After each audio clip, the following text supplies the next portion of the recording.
दयालो दयालो दयाल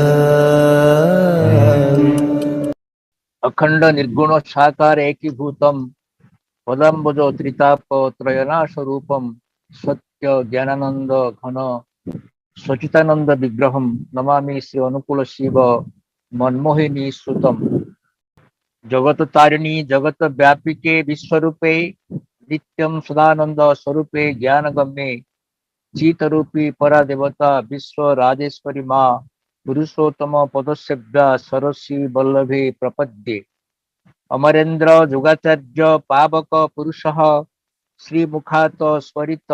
मुक्ति प्लावन धारा संसार कर्म ध्वंत संकल्प हेतु भूमूर्ते प्रणमामि पुरुषोत्तम ज्येष्ठ आत्मज सद्गुरु प्रसिद्ध शोकाहारक अशोकानंद मूर्तये वाछा कल्पतरु भक्ति ज्ञान मार्ग ज्योति रूपम प्रणमामि पदाम्बुजे आचार्य रूप धारिणे संसार गहन पथ मार्गदर्शक स्वरूपे तथा इष्ट परिवार समस्त श्रीपाद पद्म मोर अंतर भक्तिपूत कोटि कोटि प्रणाम। कथा हूँ आज आम समस्ते जोगयुक्त होचे बा सदीक्षा ग्रहण करिचे श्री श्री ठाकुरंकर किंतु आम सदीक्षा जो ग्रहण करिचे वर्तमान आम समस्ते वास्तव भाव आम गर्वित कि आम ठाकुर शरणापन्न होचे सदीक्षा ग्रहण करिचे सत्संगर आश्रय नहींचे एवं आम ठाकुरंकर ये पवित्र भावधारा उपरे आम सब अनुप्राणित होचे किंतु ये जो सुजोग आमको किए देइछंती धरा बक्षरे श्री श्री ठाकुर अनुकूल चंद्र अवतीर्ण होती ये जो अपॉर्चुनिटी बा सुजोग देइछंती संत सद्गुरु वृंद जो माने प्रभु को ओल्हाई आनी दयाल धाम ये विश्व को अवतीर्ण करते जो माने कि चिरस्मरणीय जो माने कि पात स्मरणीय से स्वामीजी महाराज जी की प्रथम संत सद्गुरु एवं द्वितीय होती हजूर महाराज द्वितीय संत सद्गुरु एवं तृतीय होती महाराज साहेब तृतीय संत सद्गुरु एवं चतुर्थ बाबूजी महाराज एवं पंचम सरकार साहेब यही महान संत वृंद युग पुरुषोत्तम परम प्रेममय श्री श्री ठाकुर अनुकूल चंद्र को ये धरा बक्षरे अवतरण कर सुजोग आमको प्राप्त कर चिरस्मरणीय हजूर महाराज जितेबले तत्सह माता मनमोहन देवी अति छोट बयस कन्या मनमोहिनी 8 वर्ष बयस पितृदेव को सब से इष्ट पूजा सहायता कर जो मदन मोहन को से पूजा करुले पितृदेव एवं से सहायता करुले पुष्प नहीं दबा घर को सफा गोलैदबा ये सब कम से सहयोग कर चलती बापा भी आश्चर्य होती छोट झीटी मनमोहिनी इति से कम करुच्ची दिने से एक बापा कहते बापा मोर इच्छा हूँ तुमको मु इस कर्म सहयोग साहाय्य करी किंतु तुम्हें मते से सुविधा सुजोग दियो से परिप्रेक्षी रे बाबा कहते मारे ठाकुर पूजा करने दीक्षा ग्रहण कर बिना दीक्षा रे ठाकुर पूजा हुए ना ये कथा शुणला से छोट झील मनमोहनी कहते बाबा आप दीक्षार व्यवस्था कर दिंतु मु दीक्षा ग्रहण करी ठाकुर पूजा करी जो से अड़ी बस बापा आ कौन कथा कहूना कौन करेंगे से जहाँ कहले भी से किसी गोटे कथा प्रस्ताव दौची छोट झीटी से पितृदेव कहते तू गोटे काम कर तू से मदन मोहन को तू निजे ही दीक्षा भिक्षा तू भिक्षा माग सी दया कर तोर दीक्षा संभव हो पार ये कथा शुणला जो भाई लोहा डाका नाम लोहा ଏବଂ ତାକୁ ସେ କହିଛନ୍ତି ଯେ ଆମେ ବାବା କହିଛନ୍ତି ଆମେ ଶ୍ରୀ ମଦନ ମୋହନ ଠାକୁରଙ୍କୁ ଆମେ ଦୀକ୍ଷା ବିଷୟରେ ନିବେଦନ ରଖିବା। ବାପା କହିଛନ୍ତି ଉଭୟ ଯାଇ ଠାକୁର ଘରେ କାଳେ ପହଞ୍ଚନ୍ତି ଏବଂ ନିବେଦନ କରୁଛନ୍ତି। ସେତେବେଳେ ଭାଇ ଲୁହା କହୁଛନ୍ତି ଦିଦି ଯେତେବେଳେ ବାପା ପୂଜା ସମାପ୍ତ କଲା ପରେ ଠାକୁରଙ୍କୁ ସେ ମାନେ କପଡାରେ ସେ ଆବୃତ କରିଦଉଛନ୍ତି। ଠାକୁର ନିଦେରେ ଶୋଇଯାଉଛନ୍ତି, ସେ କଦାପି ଆମ କଥା ଶୁଣିବେ ନାହିଁ। ତାହେଲେ କଣ କରାଯିବ? ତାଙ୍କୁ ସେଇ ଯୋଉ ଲୁଗା ଆବୃତ ଆମକୁ ବାହାର କରି ତାଙ୍କୁ ନିବେଦନ କରିବାକୁ ପଡିବ ଏବଂ ସେହା ହିଁ କରାଗଲା। ଠାକୁରଙ୍କୁ ଖୋଲି ଦିଆଗଲା ଏବଂ ସେ ନିବେଦନ କରୁଛନ୍ତି ଯେ ଠାକୁର ଆମକୁ ତୁମେ ଦୀକ୍ଷା ବ୍ୟବସ୍ଥା କରିଦିଅ। ଏଇ ସମୟରେ ସେଇ ଛୋଟ ଝିଅ ମନମୋହିନୀ କହୁଛନ୍ତି ମୁଁ ଝାପ୍ସା ସ୍ୱପ୍ନ ଦେଖୁଛି କି ମୁଁ କିଛି ଗୋଟେ ମୋର ସେମିତି ଲାଗୁଛି କି ମୁଁ ସିଧା ମୁଁ ଦେଖୁଛି ଯେ ମତେ କେହି ଜଣେ ଆସି ଜଟା ଜଟି ଧରି ସନ୍ନ୍ୟାସ ଆସି ମତେ ଦୀକ୍ଷା ବିଷୟରେ କହୁଛନ୍ତି ଏବଂ ଗୋଟେ ସତନାମ ଲେଖିଦେଇ ଯାଉଛନ୍ତି।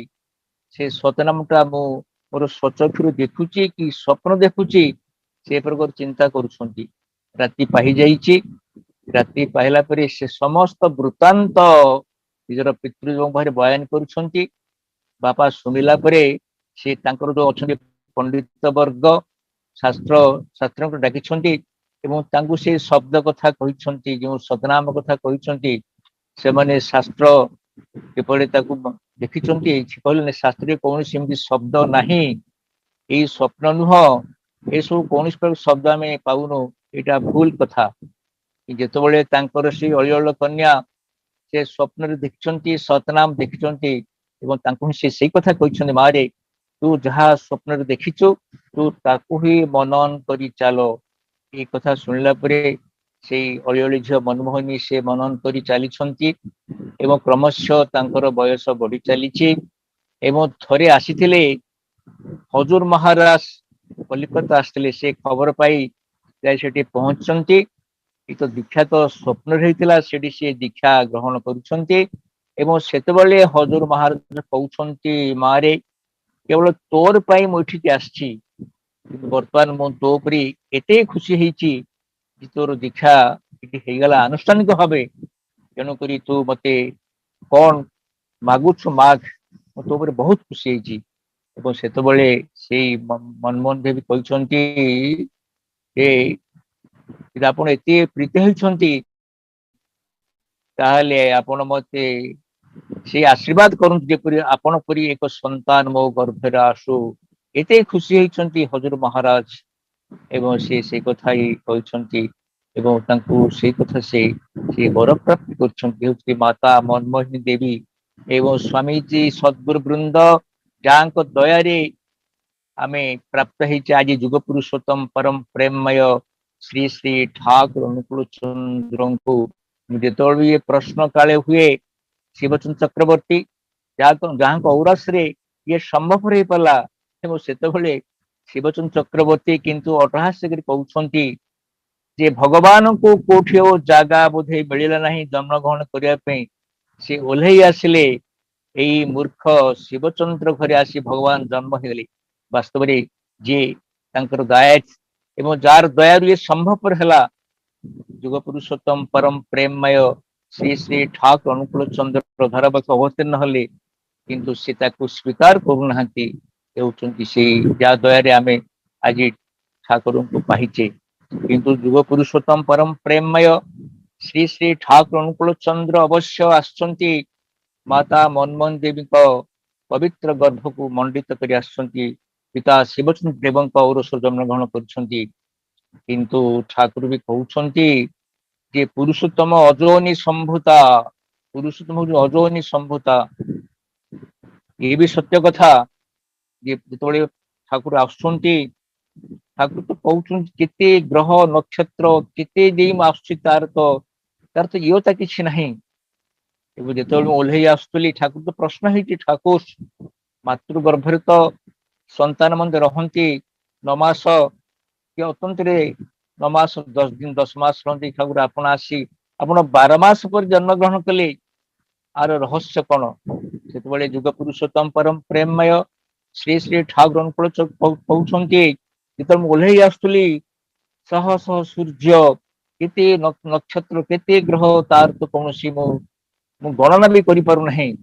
ଏବଂ ସେତେବେଳେ ସମସ୍ତେ ସମ୍ବର୍ଦ୍ଧନା କରୁଥିଲେ, ମାନେ ଅଟକଉଥିଲେ, ଆପଣ ରହନ୍ତୁ ଏଇଠି, ଆପଣ ଏଠି ରହିଯାଆନ୍ତୁ। ତାଙ୍କର ସେ ସମ୍ବର୍ଦ୍ଧନାକୁ ଏଡେଇ ପାରୁନଥିଲି। ମୁଁ ଆସିବା ସମୟରେ ଏତେ ସମୟ ମୋର ଡେରି ହେଇଛି, ମତେ ସମ୍ପୂର୍ଣ୍ଣ 12 ମାସ ଲାଗିଯାଇଛି। ଏହା ଥିଲା ଯୁଗ ପୁରୁଷୋତ୍ତମ ପରମ ପ୍ରେମମୟ ଶ୍ରୀ ଶ୍ରୀ ଠାକୁର ଅନୁକୂଳ ଚନ୍ଦ୍ରଙ୍କର ବକ୍ତବ୍ୟ, ଯେ ସେ ଓହ୍ଲେଇ ଆସିଲେ ଏଇ ଧରାଧାମରେ ଏବଂ ତାଙ୍କୁ ଲାଗିଥିଲା 12 ମାସ ସମୟ। ତେଣୁ ଯୁଗ ପୁରୁଷୋତ୍ତମ ପରମ ପ୍ରେମମୟ ଶ୍ରୀ ଠାକୁର ଅନୁକୂଳ ଚନ୍ଦ୍ରଙ୍କର ଏଇ ଯେ ଧରା କିନ୍ତୁ ଠାକୁର କହିଲେ ମୋ ଅଯୋନି ସମ୍ଭୂତା, ଏବଂ ଠାକୁର ବି କହୁଛନ୍ତି ବାସ୍ତବ ଭାବରେ। ଥରେ ମୋର କଥା ମନେ ପଡୁଛି, ଆମର ଜଣେ ରୀତିକ ଷଡ଼ାନ ଭଟ୍ଟାଚାର୍ଯ୍ୟ ଥିଲେ। ସେତେବେଳେ ଠାକୁରଙ୍କର ସମସ୍ତେ ରୀତିକ ମାନେ ତାଙ୍କ ପାଇଁ ରଖି ହାତରେ ଗୋଟେ ପଙ୍ଖାରେ ସେ ପଙ୍ଖା ସେଠି କରୁଥିଲେ। ଥରେ ଥିଲା ଷଡ଼ାନନ ଭଟ୍ଟାଚାର୍ଯ୍ୟ, ଆପଣ ଦେଖିଥିବେ ଠାକୁରଙ୍କ ଯୋଡ ହସ୍ତ ଫଟ ଯେମିତି, ଏବଂ ଏଇ ଷଡ଼ାନନ୍ଦାଙ୍କ ରୂପ ବି ଠିକ ସେଇ ରକମର, ସେଇ ଚେହେରା ଥିଲା। ଏବଂ ସେତେବେଳେ ଯେତେବେଳେ ସେ ପଙ୍ଖା କରୁଛନ୍ତି ଗୋଟେ ତାଳପତ୍ର ବିଛଣାରେ ସେ ଢୁଳେଇ ପଡୁଛନ୍ତି, ଏବଂ ଢୁଳେଇ ସିଏ ପଡି ତାଙ୍କର ମୁଣ୍ଡ ବି ଛାତିରେ ଯାଇ ପଡି ଯାଉଛି। ଏବଂ ଠାକୁର ଚିନ୍ତା କରୁଛନ୍ତି, ଏରେ ଷଡ଼ାନନ୍ଦ ବୋଧେ ତାର ବିଶ୍ରାମ ବୋଧେ କରିବ, ତାହେଲେ ସେ ଜାଣିପାରୁନି ଯେ ମୁଁ ତାକୁ କେମିତି ଅବଗତ କରେଇବି ଯେ ବାସ୍ତବ ଭାବରେ ଯେ ମୁଁ ଶୋଇନାହିଁ ବୋଲିକିରି। ଏବଂ ସେତେବେଳେ ସେ କହୁଛନ୍ତି, ଚିନ୍ତା କରୁଛନ୍ତି ଯେ ଷଡ଼ାନନ୍ଦ, କିଏ ଗୋଟେ କାମ କରନ୍ତୁ, ଆପଣ ଟିକେ ଯାଇ ବିଶ୍ରାମ କରି ଆସନ୍ତୁ। ଏବଂ ସେତେବେଳେ ଯେତେବେଳେ ଷଡ଼ାନନ୍ଦା ନାଇଁ ଠାକୁର ଯେତେବେଳେ ଘୁଙ୍ଗୁଡି ମାରୁଛନ୍ତି, ଠାକୁର ଚିନ୍ତା କଲେ ମୁଁ ଘୁଙ୍ଗୁଡି ମାରେ ତାହେଲେ ସିଏ ବୋଧେ ଭାବିବେ ଯେ ମୁଁ ମାନେ ଶୋଇଯାଇଛି। ତାଙ୍କର ଠାକୁର ତ ଆଖି ତ ପଡେ ନା, ପତାକେ ପଡେ ନା, ସବୁବେଳେ ସେ ଚକା ନୟନ ସବୁବେଳେ ସେ ଚାହିଁ ରୁହନ୍ତି। ଏବଂ ସେତେବେଳେ ଷଡ଼ାନନ୍ଦ ଚିନ୍ତା କଲେ ଯେ ଠାକୁର ବୋଧେ ଶୋଇ ଯାଇଛନ୍ତି। ଏବଂ ସେତେବେଳେ ସେ ତାଙ୍କର ବିଛଣା ରଖିଦେଇ, ସେ ତାଳ ପତ୍ର ରଖିଦେଇ ପାଖରେ ସେ ଆସ୍ତେ ଆସ୍ତେ ଯେତେବେଳେ ତାଙ୍କର କୋଠରୀ ଭିତରୁ ଗୋଟିଏ ଗୋଡ ବାହାରିଛି, ଠାକୁର କହୁଛନ୍ତି ଷଡ଼ାନନ୍ଦ শালা কোথায় যাবে রে, তোরা জানিস না শালা পুরুষোত্তম চিরতন্দ্র। পুরুষোত্তম চিরতন্দ্র ସବୁବେଳେ ଚିନ୍ତାମନ থাকছে, তারা কি রকমে কি কার কোথায় কি করছে। ঠাকুর এই কথা প্রকাশ କରୁଛନ୍ତି যে পুরুষোত্তମ চিরতন্দ্ର, ବାସ୍ତବ ଭାବରେ ଏଇ ଯୁଗ ପୁରୁଷୋତ୍ତମ ପରମ ପ୍ରେମ ତାଙ୍କର ଯୋଉ ବାହାରିଥିଲା ସେଇ ଶ୍ରୀମୁଖରୁ ବିପାକ ପଥେ ହାତ ଧରି ଯିଏ ଚାଲାର କାଇଦା ସେ ଜଣାଇ ଯେ ତାକୁ ଜାଣିବୁ ଗୁରୁ ବୋଲି ଅଭୟ ପଥରେ ସେଇ ନିଏ। ଯିଏ ବାସ୍ତବରେ ଆମେ କୌଣସି ପଥଭ୍ରଷ୍ଟ ହୁଏ, ଆମେ ପଥ ବିପଥରେ ଆମେ ସେତେବେଳେ ଚାଲିଯାଏ, ସେତେବେଳେ ଆମେ ହାତକୁ ଧରି ଯେ ଅଭୟ ପଥରେ ଆମକୁ ନେଇଯାଆନ୍ତି, ସେ ହଉଛନ୍ତି ଯୁଗ ପୁରୁଷୋତ୍ତମ ପରମ ପ୍ରେମମୟ ଶ୍ରୀ ଶ୍ରୀ ଠାକୁର ଅନୁକୂଳ ଚନ୍ଦ୍ର। ଏବଂ ସେ ଯୁଗ ଯୁଗ ଆସନ୍ତି, যে ଆମେ ଶ୍ରବଣ କରିଛେ, ଯଦା ଯଦା ହି ଧର୍ମସ୍ୟ ଗ୍ଲାନିର୍ଭବତି ଭାରତ ଅଭ୍ୟୁତ୍ଥାନମଧର୍ମସ୍ୟ ତଦାତ୍ମନା ସୃଜାମ୍ୟହମ୍ ପରିତ୍ରାଣାୟ ସାଧୁନାଂ ବିନାଶ ଦୁଷ୍କୃତମ୍ ଧର୍ମ ସଂସ୍ଥାପନାର୍ଥାୟ ସମ୍ଭବାମି ଯୁଗେ ଯୁଗେ। ଏଥିଲା ସେଇ ପ୍ରଭୁ ଶ୍ରୀକୃଷ୍ଣଙ୍କର ସେଇ ଯଦା ଯଦା ହି ଧର୍ମରେ ଗ୍ଲାନି ହୁଏ, ଏବେ ଯେତେବେଳେ ସେ ବିନାଶ କରିବା ପାଇଁ ଆସି କରନ୍ତି, ଏ ରକ୍ଷା କରିବା ପାଇଁ ଧାରାବକ୍ଷକୁ। এবং সেତେବେଳେ কোন ঠাকুর কথা হচ্ছে, ধর্ম যেখানে বিপাক বাহানে ব্যর্থ অর্থে যায়, তখনই প্রেরিত আবির্ভূত হন পাপী পরিত্রাণ পায়। ଏ ଠାକୁର ବି ସେଇ ପ୍ରଶ୍ନ ବି ଠାକୁର ଯେତେବେଳେ ପ୍ରଭୁ ରାମଚନ୍ଦ୍ର ଆସିଥିଲେ, ସେ ତ ରାବଣକୁ ଏବଂ ତାର ସହଯୋଗୀ ଅସୁରଙ୍କୁ ହତ୍ୟା କରିଥିଲେ। ଏବଂ ପ୍ରଭୁ କୃଷ୍ଣଙ୍କର ବି ସେଇ ଥିଲା ସେଇ ମନ୍ତବ୍ୟ, ଯେତେବେଳେ ସେଇ କଂସ ହତ୍ୟା କରିଥିଲେ। କିନ୍ତୁ ଠାକୁର ଆପଣ ଆସିଛନ୍ତି, ବର୍ତ୍ତମାନ ଆପଣ କାହାକୁ ଯିଏ ହତ୍ୟା କରିବେ। ସେତେବେଳେ ଠାକୁର କହୁଛନ୍ତି ଯେ ହତ୍ୟା କଲେ ସମସ୍ତ ହତ୍ୟା ହେଇଯିବେ, କିନ୍ତୁ ମୁଁ ଆସିଛି ସମସ୍ତଙ୍କୁ ଯେ ପରିତ୍ରାଣ କରିବା ସକାଶେ। ଯେତେବେଳେ ସମସ୍ତଙ୍କୁ ମୁଁ এই বিপাক বাহান ব্যর্থ হচ্ছে, তখনই পাপী পরিত্রাণ পাଏ, ସେ କେବେ ପାପୀ ଉଦ୍ଧାର କରିବେ ତଦୁପଲକ୍ଷେ ତାଙ୍କର ଏହି ଅବତୀର୍ଣ୍ଣ ଧାରା ପକ୍ଷରେ। ତେଣୁ ଯୁଗ ପୁରୁଷୋତ୍ତମ ପରମ ପ୍ରେମମୟ ଶ୍ରୀ ଶ୍ରୀ ଠାକୁର ଅନୁକୂଳ ଚନ୍ଦ୍ରଙ୍କର এই जो पवित्र आह्वान जुग पुरुषଙ୍କର ଯେ ସମସ୍ତେ ରକ୍ଷା କରି ଚାଲିବେ ମୋର ମନେ ପଡୁଛି ଯେତେବେଳେ ଠାକୁର ଥାନ୍ତି ଆମେ ସବୁ ଜାଣିଛେ ଯେ ହେମକବିଙ୍କ ସେଇ କଥାଟି ଯେତେବେଳେ ହେମକବି ଆମେ ଜାଣିଛେ ସେ କିପରି ଭାବରେ ତାଙ୍କର ଯେ ସେ ଥିଲେ ଜଣେ ଅ ମାନେ ମଦ୍ୟପି ଥିଲେ ହେମକବି ହେମଚନ୍ଦ୍ର ମୁଖୋପାଧ୍ୟାୟ ଏବଂ ଯେତେବେଳେ ସେ ଠାକୁରଙ୍କୁ ଆସନ୍ତି ସେ ଠାକୁର ବିଷୟରେ ସେ ଶୁଣିଥିଲେ ଏବଂ ତାଙ୍କର ସେ ଯୋଜନା ଆସି ପହଞ୍ଚିଲେ ଠାକୁର ପରେ ଆମେ ସବୁ ଜାଣିଛେ ସେ ଅତ୍ୟନ୍ତ ମଦ୍ୟପାନ କରି ଆସିଥିଲେ ଏବଂ ସେ ଜଣେ କଥକ ଥିଲେ ସେ ଏପରି କଥା ମାନେ ସେ ବିଭିନ୍ନ ଶାସ୍ତ୍ର ଉପରେ କହନ୍ତି ରାମଚରିତ ମାନସ ଉପରେ କହନ୍ତି ଶ୍ରୀକୃଷ୍ଣ ଲୀଳା ବିଷୟରେ କହନ୍ତି ବିଭିନ୍ନ ସେ କଥା କହନ୍ତି ଏବଂ ସେତେବେଳେ ସେ ପାଉଥିଲେ ସେ ଗୋଟିଏ କଥକ ପାଇଁ ସେ ପାଉଥିଲେ 30 ଟଙ୍କା କିନ୍ତୁ ତାଙ୍କର ଥିଲା ଯୋଉ ସ୍ୱଭାବ ସେ ସ୍ଥଳେ ମଦ୍ୟପି ଥିଲେ ଏବଂ ବେଶ୍ୟା ଶକ୍ତି ବି ଥିଲେ ତାଙ୍କର ସମସ୍ତ ଖର୍ଚ୍ଚ ଯେ ସେପଟେ ପଦ ଖର୍ଚ୍ଚ ହଉଥିଲା ଠାକୁର ପହଞ୍ଚିଲା ଆସିକିରି ଏବଂ ଠାକୁର ସେ କହୁ ଠାକୁର ଆଜି ମୁଁ ଆସିଛି ଆପଣ ପାଖକୁ ଆଜି ବହୁତ ମଦ୍ୟପାନ କରି ଆସିଛି ଏବଂ ଠାକୁର ତାଙ୍କୁ ପାଛୋଟ ନେଇ ତାଙ୍କର କୋଳ ଉପରେ ଶୋଇଦେଲେ ଏବଂ ସେତେବେଳେ ସେ ଏପରି ଭକ୍ ଭକ୍ ଭକ୍ ବାନ୍ତି କରୁଛନ୍ତି ଠାକୁର ସେ ସବୁ ବାନ୍ତିକୁ ସେ ପୋଛି ଦେଇକିରି ସେ କହୁଛନ୍ତି କୋଉ ଠାକୁର ମୁଁ ମଦ୍ୟପାନ କରି ଆସିଛି କିନ୍ତୁ ଆପଣଙ୍କ ଭିତରେ ମୁଁ ଆପଣଙ୍କୁ ସମ୍ପୂର୍ଣ୍ଣ ଯେ ଶରୀର ଯେ ଯେପରି ଏପରି ଭାବରେ ଦୁର୍ଗନ୍ଧ ହେଲା ବାନ୍ତି କଲେ ଠାକୁର ଆପଣ କିଛି କହୁନାହାନ୍ତି ତ ଠାକୁର କାଳେ କହୁଛନ୍ତି ଡାହାଣ ହାତ କିଛି କୌଣସି ପ୍ରକାର ବ୍ୟଥା ଲାଗେ ଡାହାଣ ହାତରେ ତାକୁ ତ ବାମ ହାତରେ ଲାଗେ ବ୍ୟଥା ଲାଗେ ତାକୁ ଡାହାଣ ହାତ ତାକୁ ତ କାଟି ଦିଏ ନା ତାକୁ ସେ ପରିଷ୍କାର ପରିଚ୍ଛନ୍ନ କରେ ଏବଂ ତାଙ୍କର ସହାୟତା କରେ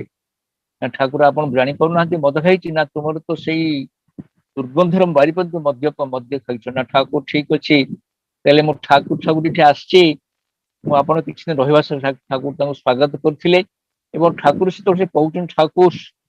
ମୋର ଯେତେବେଳେ ମଦର ଆବଶ୍ୟକ ହବ ମତେ ଯିବାକୁ ପଡୁଛି ଏଇ ପାବନା ସହର ମୁଁ ଯାଉଛି ମୁଁ ମଦ ଖାଇ ଆସୁଛି ଠାକୁର କହିଲେ ଠିକ ଅଛି ତୁମର ଯିବା ଦରକାର ନାହିଁ ତୁମେ ଶପଥ କରି କୁହ ତୁମେ ବ୍ରାହ୍ମଣ ମୁଁ ବି ବ୍ରାହ୍ମଣ ଏବଂ ତୁମର ଯେତେବେଳେ ଯାହା ଦରକାର ପଡିବ ମତେ ଦେବାକୁ ପଡିବ ଏରକମ ଠାକୁର ତାଙ୍କୁ ସବୁବେଳେ ସେଇ ଯେତେବେଳେ ତାର ଆବଶ୍ୟକ ପଡେ ଠାକୁର ସେଇ ତାଙ୍କୁ ମଦ୍ୟପାନ କରାଉଥିଲେ ଏବଂ ସେତେବେଳେ ସେ ଦେଖିଲେ ଯେ ସେଇ ହେମକବି ଦିନେ ଠାକୁର କଣ ଠାକୁର ଆପଣ ହଉଛନ୍ତି ନିହାତି ସ୍ୱାର୍ଥପର ଆପଣ ମୁଁ ଦେଖୁଛି ଯେ ଆପଣ ପାଖରେ ବସି କେତେ ଯେ ଲୋକ କେତେ ପ୍ରକାର ସାନ୍ତ୍ୱନା କେତେ ପ୍ରକାର ସେମାନେ ସମାଧାନ ପାଉଛନ୍ତି ଠାକୁର କିନ୍ତୁ ଆପଣ ମତେ ଏପରି ମଜବୁଲ କରୁଛନ୍ତି ଆପଣ ମତେ ମଦ୍ୟପାନ ଠାକୁର ମତେ ଆପଣ କ୍ଷମା କରନ୍ତୁ କିନ୍ତୁ ଆପଣଙ୍କର ଏ ଯୋଉ ପ୍ରକାର ଆପଣ ଲୋକଙ୍କୁ ଏତେ ପ୍ରକାର ଆପଣ ଉଦାହରଣ ଦଉଛନ୍ତି ଏତେ ଭଲ ପାଉଛନ୍ତି ଠାକୁର କିନ୍ତୁ ଆଜିଠାରୁ ମୁଁ ଶପଥ କରିଛି ଆଜିଠୁ ମୁଁ ଆଉ ମଦ୍ୟପାନ କରିବି ନାହିଁ କିନ୍ତୁ ଠାକୁର କହୁଛନ୍ତି ହେମଦା ତୁମେ ଯେ ଶପଥ କରିଛ ତୁମେ ବ୍ରାହ୍ମଣ ମୁଁ ବ୍ରାହ୍ମଣ ତୁମେ ତୁମର ଶପଥରୁ କେବେ ହେଲେ ମାନେ ତୁମେ ଓଲଟି ଯାଅ ନାହିଁ କିନ୍ତୁ ମୁଁ ବି ବ୍ରାହ୍ମଣ ମୁଁ ବି ତୁମେ ଶପଥ କରିଛ ତୁମେ କିନ୍ତୁ ମଦ୍ୟପାନ କରିବାକୁ କିନ୍ତୁ ସେଇଦିନ ଠାରୁ ତମେ କେବେ ତାଙ୍କର ସେ ମଦ୍ୟପାନକୁ ସେ ବିରୋଧ ହେଇଥିଲେ ଏବଂ ଥରେ ହେମକବି ଆସି ପହଞ୍ଚୁଛନ୍ତି ମଧ୍ୟରାତ୍ରିରେ ଆପଣ ଜାଣନ୍ତି ବ୍ରଜେନ୍ଦ୍ର ଚଟ୍ଟୋପାଧ୍ୟାୟ ଯିଏକି ଅତି ଘନିଷ୍ଠ ଠାକୁରଙ୍କର ଏବଂ ସେ ଅଧରାତ୍ରରେ ସେ ଠାକୁରଙ୍କୁ ସେ କହୁଛନ୍ତି ବ୍ରଜେନ୍ଦା ସିଏ ଭାବିଲେ ବୋଧେ ହେମ ଆସି ପହଞ୍ଚି ନା ମୁଁ ଗୋଟେ ଭଲ ସୁନ୍ଦର କବିତା ଲେଖିଛି ବ୍ରଜେନ୍ଦା ଚାଲନ୍ତୁ ଆମେ ଯାଇ ପହଞ୍ଚିବା ସେଇ ବନ୍ଧ ଉପରେ ପହଞ୍ଚିବ ପଦ୍ମା ନଦୀର ସେଠି ଆମେ ସାଙ୍ଗ ହେଇ ଭଜନଟି ଗାନ କରିବା ସେ ଗୋଟେ ଭଜନ ଲେଖିଥିଲେ ତୁମେ କି ରହିବେ ସାଥେ ଘରେଇ ଆବାସ ଛାଡି ବାହାରିବେ ଆମେ ମରଣ ଅନ୍ଧାର ରାତି ଘରେ ବ୍ୟର୍ଥ ବାସନା ପ୍ରହର ଚିଓ ଦାରୁଣ ଆର୍ତ୍ତନାଦୀ নিরাধার মহাভয়াল শূন্যে লুটাইবে অবসাদে তুমি কি তখন বাহু প্রসারিয়া লইবে আমারে বিষয় তুলিয়া ফুটাইবে আলো হাসির কিরণে উজ্জ্বল আংক্ষিপাতে এই কবিতা লিখছিলে হেমকবি এবং তাকে উভয়ে গান করুଥିଲେ ସେତେବେଳେ ଦେଖିଲେ ବ୍ରଜେନ୍ଦା ଯେ କେଇ ଜଣେ ପଛରେ ଠିଆ ହେଇ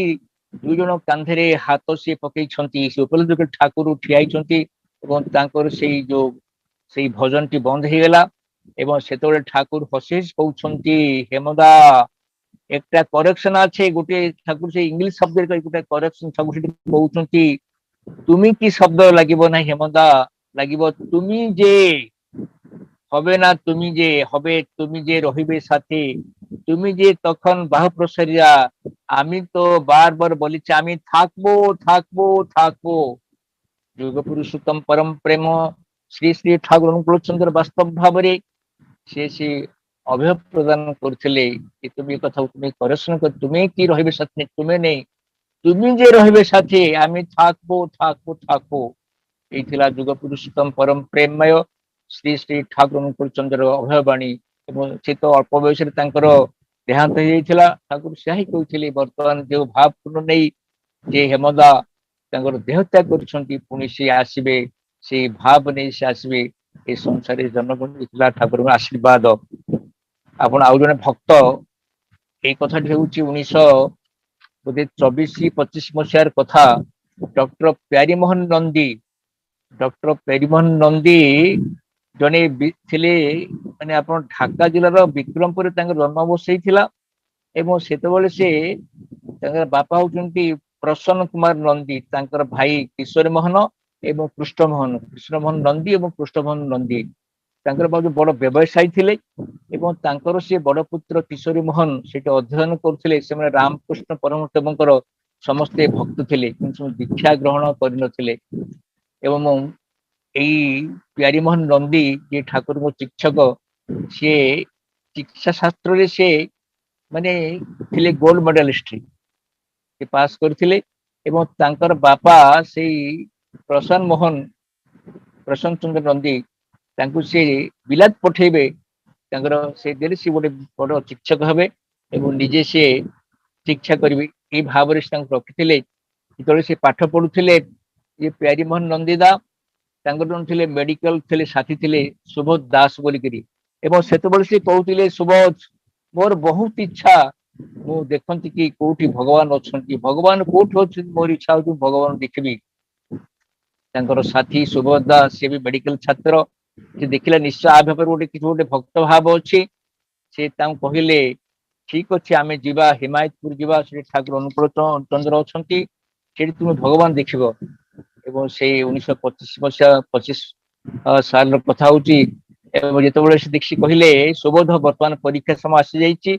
ପରୀକ୍ଷା ଦେଇ ସାରିଲା ପରେ ଆମେ ତୋର ଠାକୁର ଦେଖିବାକୁ ଯିବା ତୋର ଭଗବାନ ମୁଁ ଦେଖିବାକୁ ଯିବି ଏବଂ ସେତେବେଳେ ଚିଠି କାଳି ସେ ଲେଖିଦେଲେ ଘରକୁ ଯେ ବର୍ତ୍ତମାନ ମୁଁ ଏଠୁ ସିଧା ଯାଇ ପହଞ୍ଚିବି ହିମାୟତପୁରରେ ସେଠି ଠାକୁର ଅନୁକୂଳ ଚନ୍ଦ୍ର ସେ କାଳେ ଭଗବାନ ଏବଂ ତାଙ୍କୁ ମୁଁ ଦେଖି ଆସିବି ତେଣୁ ମୋର ଘରକୁ ଯିବା ଡେରି ହବ ଚିଠି ପାଇଲା ପରେ ବାପା ଭାରି ବ୍ୟସ୍ତ ହଉଛନ୍ତି ତଳେ ଆସି ପହଞ୍ଚିଲେ ମାନେ ପ୍ୟାରୀ ନନ୍ଦୀ ଏବଂ ସେତେବେଳେ ସେ ଦେଖୁଛନ୍ତି ତାଙ୍କୁ ଏତେ ମାନେ ଶ୍ରଦ୍ଧା ଭକ୍ତି କଲେ ମାତା ମନମୋହିନୀ ଦେବୀ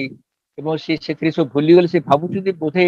ଏଠି ମୋର କି ଗୋଟେ ଥିଲା ସମ୍ବନ୍ଧ ଏଠି ମୁଁ ପହଞ୍ଚି ଯାଇଛି ମୁଁ ଠିକ ସେ ବହୁତ ମାସଂଖ୍ୟା କାଳ ରହିଗଲେ ସେ ଆସିବାକୁ ଗୋଟେ ମନ କରୁନାହାନ୍ତି ଏପଟେ ବାପା ଭାରି ବ୍ୟସ୍ତ ତାଙ୍କର ସେ ବଡ ପୁଅକୁ ନେଇ ଯାଇ ପହଞ୍ଚିଲେ ତାଙ୍କୁ ସେ ଫେରେଇ ଆଣିବେ କାରଣ ସେ ବିଲାତ ଯିବେ ବିଲାତ ସେ ପାଠ ପଢି ଯାଇକିରି ସେ ଯାଇ ପହଞ୍ଚନ୍ତି ଏବଂ ସେତେବେଳେ ଯେତେବେଳେ ସେ ପହଞ୍ଚନ୍ତି ସେତେବେଳେ ସେ ଠାକୁରଙ୍କ ପାଖରେ ପହଞ୍ଚି ଦେଖିଲେ ଠାକୁରଙ୍କୁ ତ ବହୁତ ବଦନାମ ବି ହଉଛି ବାହାରେ ଶୁଣା ଯାଉଛି ଠାକୁରଙ୍କୁ ମଦ୍ୟପି ଅଛନ୍ତି ସେ ମଦ୍ୟପି ଦଉଛନ୍ତି ଠାକୁରଙ୍କର ସେ କହିଲେ ମୁଁ ଶୁଣିଛି ତାଙ୍କ ବାପା କହୁଛନ୍ତି ମୁଁ ଶୁଣିଛି ଯିଏ ପହଞ୍ଚିଲେ ତାଙ୍କର ଏପରି ଯାଦୁ ଅଛି ତାଙ୍କୁ ସେଇ ଯାଦୁରେ ସେ ପୁରା ଭସେଇ ଦିଅନ୍ତି ଏବଂ ସେହା ହିଁ ଘଟିଲା ସେ ପହଞ୍ଚୁଛନ୍ତି ସେ ଯାଇକିରି ଠାକୁରଙ୍କୁ ଦେଖା କରୁଛନ୍ତି ଏବଂ ଠାକୁର ସେଠି କହୁଛନ୍ତି ଯେ ମୋହନ ଚନ୍ଦ୍ର ଦାସ ଏ ଶୁଣନ୍ତୁ ଗୋଟେ କଥା ହଉଛି ନା ସେଠି ତାଙ୍କର ପୁଅ ପ୍ରେରିକା କହୁଛନ୍ତି ବାବା ଗୋଟେ କାମ କରିବା ବର୍ତ୍ତମାନ ଆପଣ ଆସୁଛନ୍ତି ଏବଂ ଭାଇ ବି ଆସୁଛନ୍ତି ଆମେ ବର୍ତ୍ତମାନ ଠାକୁରଙ୍କୁ ଦୀକ୍ଷା ଗ୍ରହଣ କରିନେବା ମାନେ ଏପରି ସେ ଅନୁପ୍ରାଣିତ ହେଇଗଲେ ଏଇ ଗୋଟିଏ କଥାରେ ସେ ଦୀକ୍ଷା ସବୁ ଗ୍ରହଣ କରିନେଲେ ଏବଂ ତାଙ୍କୁ ଦୀକ୍ଷା ଦେଇଥିଲେ ଅନନ୍ତ ମହାରାଜ ଦୀକ୍ଷା ଗ୍ରହଣ କରିସାରିଲା ପରେ ଠାକୁର କହୁଛନ୍ତି ଶୁଣନ୍ତୁ ଆପଣ ଯୋଉ ଚିନ୍ତା କରିଛନ୍ତି ଆପଣ ପୁଅକୁ ବିଲାତ ପଠେଇବେ ଯଦି ଏଠି ସେ ରହି ମୋ ପାଖରେ ତାର ବିଲାତ ବ୍ୟବସ୍ଥା ମୁଁ କରିଦିଏ ଆପଣ ଅସୁବିଧା କିଛି ଅଛି କି ସେ ଆଶ୍ଚର୍ଯ୍ୟ ହେଇଗଲେ ଯେ ଠାକୁର କେମିତି ଜାଣିଲେ ଯେ ମୋ ପୁଅକୁ ବିଲାତ ପଠେଇ ବୋଲି ତାହେଲେ ଇଏ ନୁହନ୍ତି କଦାପି, ଇଏ ମଣିଷ ନୁହନ୍ତି ଭଗବାନ। ଏବଂ ସେଠି ସିଏ ବାଧ୍ୟ ହେଇକିରି ତାଙ୍କର ସେଇ ଯିଏକି ମାନେ ସୁଯୋଗ ସନ୍ତାନ ଏଇ ପ୍ୟାରୀ ନନ୍ଦୀ ଯିଏକି ଥିଲେ ଗୋଲ୍ଡ ମେଡାଲିଷ୍ଟ, ତାଙ୍କର ଡକ୍ଟରୀ ପରୀକ୍ଷା ତାଙ୍କୁ ସେଠି ଛାଡି ଦେଇ ଆସିଲେ। ଏବଂ ଇଏ ଥିଲା ପ୍ୟାରୀ ନନ୍ଦୀଙ୍କର ଜୀବନ। ଏବଂ ସେତେବେଳେ ତାଙ୍କ ଜୀବନ ଏତେ ଭାବରେ ସୁନ୍ଦର ଅତିବାହିତ ହେଲା, ଯାହାକି ଠାକୁର ଆଶୀର୍ବାଦରେ ସେ ଆଶ୍ରମ ଅଭିନୟ କଲେ। ଆମେ ଜାଣିଛେ ଯେ ପ୍ୟାରୀଦାସ ଠାକୁରଙ୍କର ବ୍ୟକ୍ତି ଡକ୍ଟର ଇଏ ହଉଛନ୍ତି ପ୍ୟାରୀମୋହନ ନନ୍ଦୀ, ଏବଂ ସେ ହଉଛି ହେମଗିରି ବନ୍ଦ୍ୟୋପାଧ୍ୟାୟ। ଆପଣ ସମୟ ତ ହେଇ ଆସିଲେଣି, ତେଣୁ ବର୍ତ୍ତମାନ ମୁଁ ପ୍ରଭୁଙ୍କ ଚରଣ ବିନ୍ଦରେ ସମସ୍ତଙ୍କର ମୁଁ ଦୀର୍ଘାୟୁ କାମନା କରୁଛି, ସୁସ୍ୱାସ୍ଥ୍ୟ କାମନା କରୁଛି। ଏବଂ ଯୋଉମାନେ ଭୋଗ ନିବେଦନ କରିଥିଲେ, ମୁଁ ସମସ୍ତଙ୍କର ଇଷ୍ଟିପୂତ ଜୀବନ ଯେପରି ସେମାନେ ସୁଦୀର୍ଘ ମୁଁ ଜୀବନ କାମନା କରୁଛି। ଯଦି କୌଣସି ଭୁଲ କଥା କହିଥାଏ ଆପଣ ମତେ କ୍ଷମା କରିଦେବେ। ମୁଁ ଯଦି କିଛି କଥା କହିଥାଏ ଏ ଠାକୁରଙ୍କ ଦୟା, ଜୟ